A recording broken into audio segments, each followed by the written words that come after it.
عدم اعتماد کی تحریک پیپلز پارٹی چلا رہی تھی، اور پیپلز پارٹی کے حوالے سے میں اگر آپ کو صرف اتنی بات کہہ دوں کہ میرے پاس خود جنرل فیض حمید صاحب آئے تھے، اور انہوں نے مجھے کہا تھا کہ ود ان دا سسٹم آپ جو کرنا چاہیں ہمیں اس پہ اعتراض نہیں ہوگا، لیکن آؤٹ آف دا سسٹم نہیں۔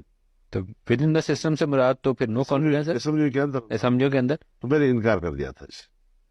اور پھر اس کے بعد جب یہ ٹوٹ ٹوٹ کر آئے پی ٹی آئی کے لوگ بھی، اور پھر اس کے بعد یہ ایم کیو ایم بھی، اور یہ باپ بھی، تو اس کے بعد انہوں نے کہا جی کہ اب ہمارے پاس اکثریت ہے۔ اور کیا اس وقت بھی جنرل باجوہ یا جنرل فیض آپ سے رابطے میں میری تھے؟ بات پوری سن لیجیے۔ تو اب اس وقت اگر میں پھر انکار کرتا تو کہتے کہ فضل الرحمان نے عمران خان کو بچا لیا۔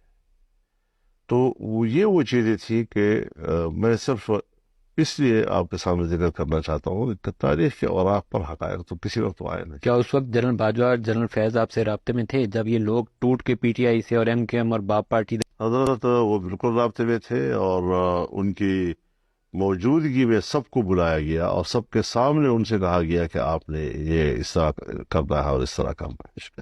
سب کون تھے وہ؟ سب پارٹیاں، نون لیگ اور پیپلز سب پارٹی؟ پارٹیاں، اور ان کا نام مت لیں آپ، اور ان کو کس نے کہا کہ یہ کرنا ہے؟ سب پارٹیاں، کس نے کہا یہ کرنا؟ باجوہ صاحب اور فیض حمید صاحب دونوں تھے۔ کیا کہا انہوں نے؟ یہی کہا کہ آپ لوگوں نے کیا کرنا ہے، کس طرح چلنا ہے، کیا کرنا ہے۔ نو کانفیڈنس کے حوالے سے دونوں نے، اور سب نے اس کے اوپر ہاں میں ہاں بھری۔ پھر تو یہ کہنا چاہیے کہ موو جو تھی وہ ادھر سے تھی، تو نون لیگ اور پیپلز پارٹی نے صرف مہر لگا دی۔ آپ واقعی صحیح صحافی ہیں، آپ نے بات نکال ہی لیا ہم سے، تو پھر مہر لگا دی نون لیگ اور پیپلز پارٹی نے، اوپر سے مہر لگا دی۔ مہر لگا دی۔ تو پھر تو ان کو مزہ پی ڈی ایم کو جو کچھ پھر مشکلات پیش آئی ہیں، جو اکنامک ڈیفیکلٹیز پیش آئی ہیں، پھر تو I think P M L N deserve کرتی ہے کہ ان کو جو کچھ ہوا ہے۔ اکنامک